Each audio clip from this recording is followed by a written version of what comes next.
Greetings, kitties! Welcome back to Keepers of the Crypt, our Tales from the Crypt podcast that delves deep into the dungeon of delightful horrors that Tales from the Crypt always had in store for us. We are ecstatic that the show has finally found a streaming home at Shudder. We are thrilled to be rewatching these, re-falling in love with them. A hopefully new generation of people will find Tales from the Crypt and be as influenced by it as we were. Now, before we start a little business, people, please go to YouTube and subscribe to our channel, Misfit Parade, where you can find this podcast, some of our short films, other cool stuff we're doing, including our sister podcast, the Messed Up Movies Podcast. If you love Tales from the Crypt, there's no way you don't love the kind of movies we talk about on the Messed Up Movies Podcast. You can find that on our YouTube channel. Again, subscribe at Misfit Parade. You can also find that on Spotify, Apple Podcasts, wherever you find pods. Ratings, reviews, sharing with a friend, all those little things mean so much to podcasters like us. We thank you in advance.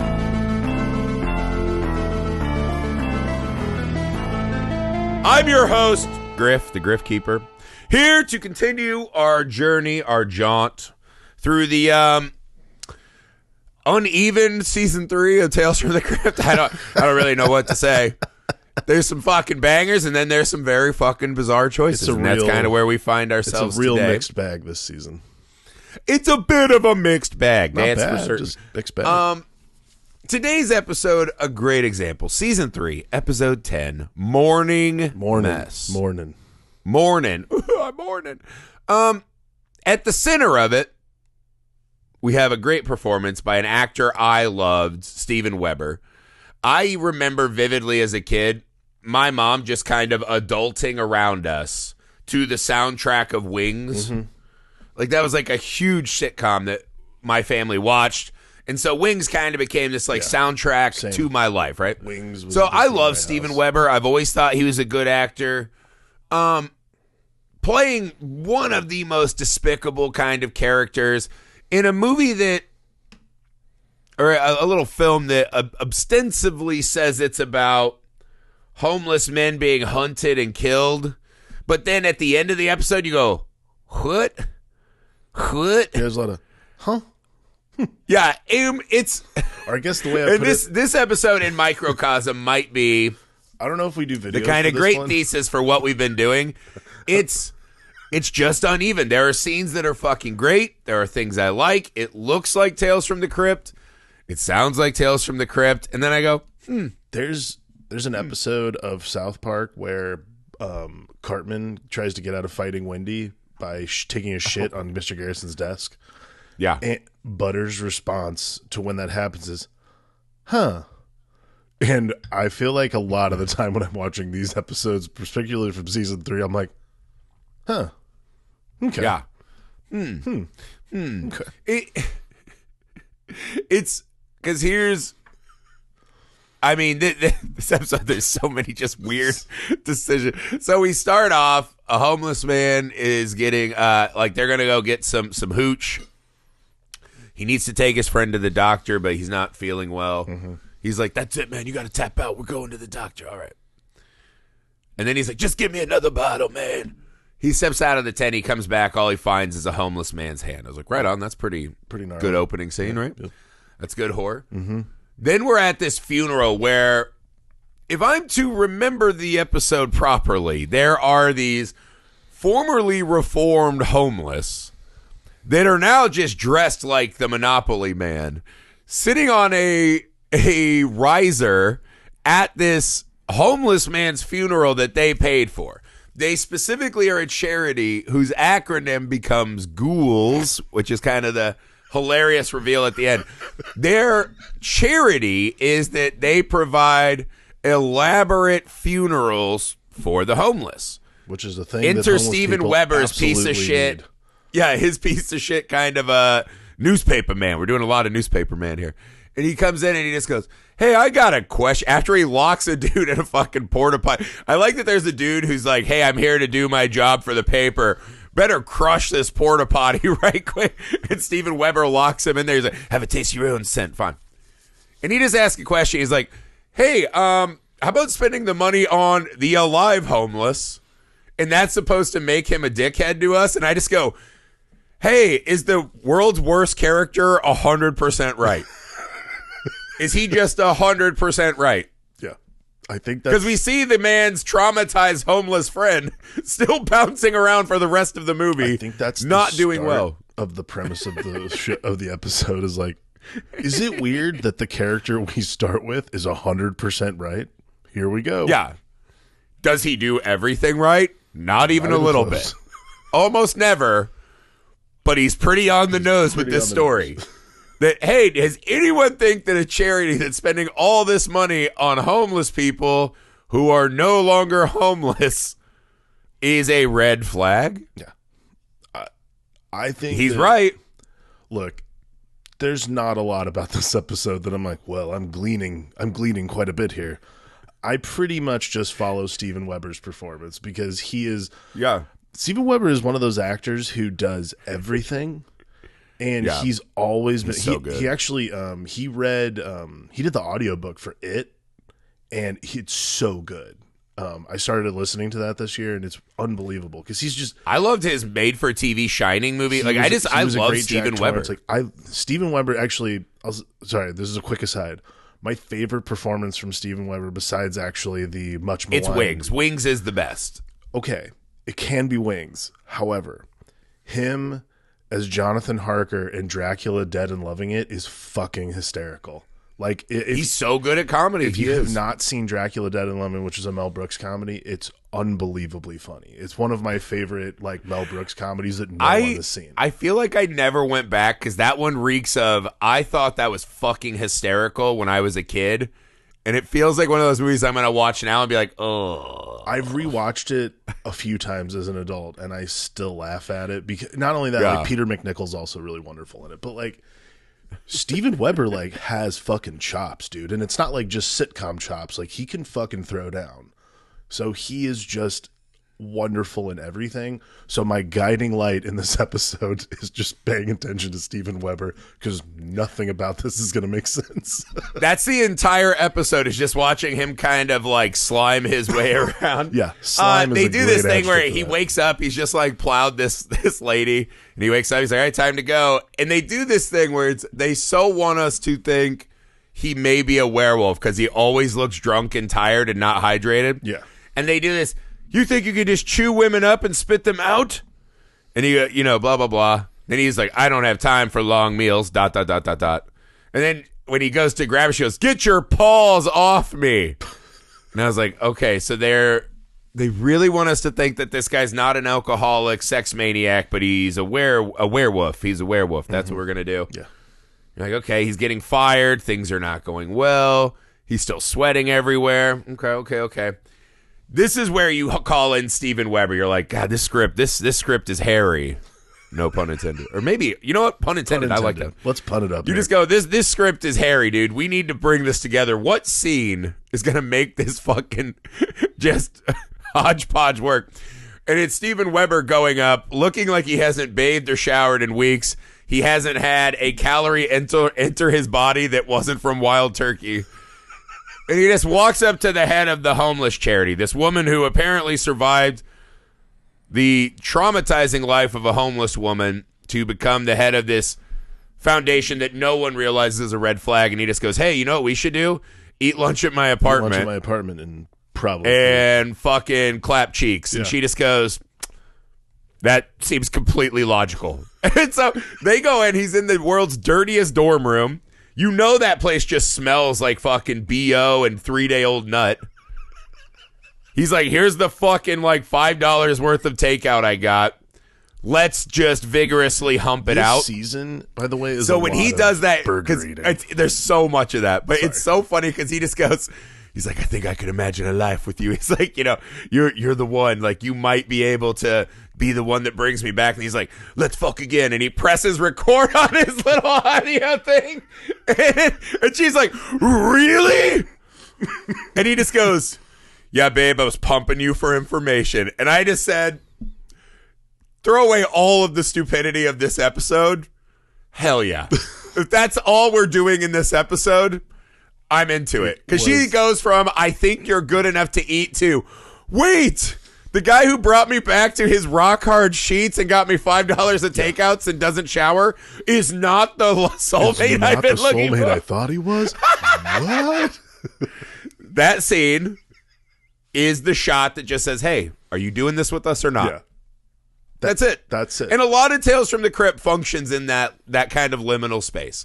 Are you doing this with us or not? Really great genre stuff like Tales from the Crypt is pretty much that's the premise. Is like, are you doing this with us? Here it is. Yeah. Like, are you here for fun? Are you one of those elevated horror assholes? Or are you here for a fucking laugh? We're not doing A24's Tales from the Crypt. This is like we're doing Tales from the Crypt. Yeah. This is 1991. We're not, Yeah. It's true. I mean, after that, it's a lot of fun. It devolves a lot. It doesn't. I'll say this: the image of when you dig out a grave, right? Because there's this great scene where the homeless man's actually dying. Yeah. And he's like, "No, you can't die, you piece of shit. I need my story. My story." As he's like screaming as this man dies. Yeah. Wonderful character actor. I forget his name. Wonderful character actor that we all know, right? He was like the organ grinder for Penguin and Batman 2. Like, you would know. He's in a million things. I'm ashamed I forget his name, but I forget everyone's name. But him yelling at that guy, I was like, all right, that's like a real depravity kind of old... His name's Vincent Schiavelli. Yes! That's right. That's right. But yeah. But that moment of him yelling at the homeless guy as he's dripping out because he needs a story, that's a classic old... Tales from the Crypt kind of comic book image you can see. There's a depravity to it. There's a complete disregard for that other human's life and suffering. Yeah. That was like, all right, that's a really good scene. He starts seeing the door in the grave. Like, you unearth a grave and it's a door. That's a really cool image. Like, that's a really awesome image. Like, this one really evoked that kind of old comic book thing to me. Yeah, it's funny you say that because I actually felt like these, there's a collection of 3. We usually watch these in 3s. This collection of 3 particularly, I felt like had this the real cover of the Tales from the Crypt vibe to me. Like all of these, like all of them, but particularly this one with, like particularly the doorway and then the ending, of course. But I think the thing I love the most is just like adding insults. Just like, I need my story, you piece of shit. I'm like, he's already homeless, man. What's wrong with you? Yeah, he's finally about to have respite. About to have peace, and you're just going to be like, you son of a bitch. He's floating towards the life. It's like your evil capitalist society left you here like trash. Come on up, pal. And he just hears this fucking smelly old nut-crusted reporter like, no! Just screaming as he's floating up to heaven, or maybe down to hell. I don't know. I don't know what he did. Who knows? He seemed like an okay guy to me who'd just been fucking eaten up by the system. He just needed I'll one say more this, dragon. That last image, ask a huge question. This is another reason why it felt like an old con. And there's actually some really cool websites online where you can track these episodes back to the original stories that they were inspired by, which is really fun. I have to ask, if you are ghouls, right? The gala for the homeless appreciation, whatever, right? Yeah. The outreach homeless appreciation. I gotta say, if you're down in this subterranean dungeon and you are, wearing your little fancy Monopoly outfits, you're doing the scene from Witches where you peel your face off, you're all bald, you all look like little fucking goblins from Mount Doom. Yeah, I have a feeling I know where this is going. Is Steven Weber's crusty old ass what you want to be eating? I thought the same thing. I was like, dead homeless guys? Is that? I'm not trying to be insensitive to the homeless, right? Would that be high on anyone's menu if you're gonna like eat a person? Yeah. If I'm gonna eat a person, they better be like lotioned up. Like, I want one of these like veal calf idle riches. You know what I mean? If I'm choosing to eat a human being, I want like a Kardashian. I want a person whose hand has never touched dirt. I feel like if you're gonna eat a person, you want the ilk of the Kardashians, the Hiltons, a Calabasas type, That's I want them fucking like wine grapes. I want them fucking baked in sun, oils. Yeah. I want them to never have to move, right? If they're on a Segway like Paul Blart all day, so their muscles are tender and soft, that's what I'm looking for. You want someone who's only walked the streets of Rodeo. That's like the real... That's right. That's it. And I'm not saying I want to eat people. I'm not. And I'm not saying that homeless people are less of people. I want nothing to do I'm with just that. saying if I'm choosing to eat someone, and the episode specifically dictates that they're not hosing Steven Weber down like he's Farva or Rambo. It's not like a gelatinous jelly thing. They're going straight to the mowing. Yeah. So you had to eat through that layer of, in Steven Weber's case, is just BO and ejaculate and, Do you think maybe it's sweat. like a whiskey? I'm not eating that. Maybe it's like a whiskey infused menu type thing. Like, oh, we needed a drink, so we're taking this wino off the street. He's like a bourbon soaked fucking jerky stick. Yeah. It's like one of those. Like, whenever someone wants to elevate, what are you eating? A Slim Jim. Oh, cool, but it's bourbon infused. Okay, well, Yeah. that's just as bad. But whatever. No, again, if I'm eating a person, it's got to be like the movie The Menu. Like, I want that shit nice. I want that primo cut. That's something I'm hopefully only going to do 1 to 5 times in my life. I want it to be a memorable and great dining experience. There's like primo cut, and then there's like Jack in the Box hamburger meat, and that's pretty much what these ghouls have been feasting on for years, which is weird. Yeah, you don't set the table and put on your suit to fucking eat a can of Spam. Yeah, come on. That's not a world we live in. Like, grow up. Grow up. Get the hose. I just think it's hilarious that I forgot the episode is telling us that these people were once homeless and now have on themselves. Come back. Again, you cannot get caught in the mire with Tales from the Crypt episodes of these logical jails they put themselves in. You just got to have fun with it. And I'll say this. I had fun with this episode. As the reveal happens, I was like, yike, that's pretty stupid. Yeah. But I did have a good time. But fun. When he's just like, Weber, help, great performance. help. And she just goes, I just think I'll help myself. I knew you were good enough to And then eat. Rita Wilson and I was like, hell yeah. Pulls her face off to reveal. The Crypt Keeper's doing a Betty Croker joke. That got a big laugh for me and the wife. And then at the end, he's like, I guess he's a ghostwriter. I was like, yeah, hell yeah. Hell yeah. I guess when I was a kid, that's all I need. And again, I didn't watch a ton of Tales from the Crypt when I was a kid. I've just like, when it came on, I would watch it. When I like sneaked downstairs to watch HBO. I never realized just like the pun level of the Crypt Keeper was so strong. Constant. So strong. Constant. Yeah. Respect. He is the strongest person I've ever met in the pun department is our friend Brian Salisbury, host of Junk Food Cinema. Yep. Brian is like a goddamn, like, in sumo, they fucking rank like he is a Yokozuna level. Yeah. He's master of the puns. Incredible. The Crypt Keeper is probably the only, like, there are some Yokozunas that have battled and one of them is like knocked down. Mm-hmm. I feel like the Crypt Keeper pushes Brian out and lays upon him, but they're in an elite company for sure. Agreed. Great episode. Well, that's a lie. Fine episode. Fun episode. Like, a great episode because you can't grade these. Yeah, you can't grade Steve these Weber. like a 4-star restaurant where you're just like, delightful. Everything's great. This is unlike these. Hey man, unlike these elitist former homeless, you just take what you get with these. You know? Have you ever been on like a really long drive? It's late at night. All your restaurants are closed. You just stop at a gas station. You're like, I just want to eat 4 bags of Takis. Yeah. That's what this is. You know what it is? That's what this is. There is like, because it is a certain flavor. Like, you have to be assigned to it. So, like, to me, there's a burger place out here. Like, there's like 4 of them in LA called Astro Burger. They still only take cash, and it's just a greasy spoon. It's delicious. It's perfect. It's the vibe I want. That's Tales from the Crypt. Yeah, there are kind of different plates. But I also of Tales know not from to the order Crypt, the and fish. this is definitely that one. Yeah, this is that one. This is the fish. This I like to live dangerously episode. Maybe I'll just be spraying into the bowl for days, but I'm going to try it. This is the tilapia cream sauce. For Mournin mess. Mournin mess. This is diner lobster. Yeah. This is like, no, I'm good. The old gas station sushi. Yep. Maybe. I did have a phase where I would drive around and any kind of like erotic pills they would have by the front, horny goat weed, any of that stuff.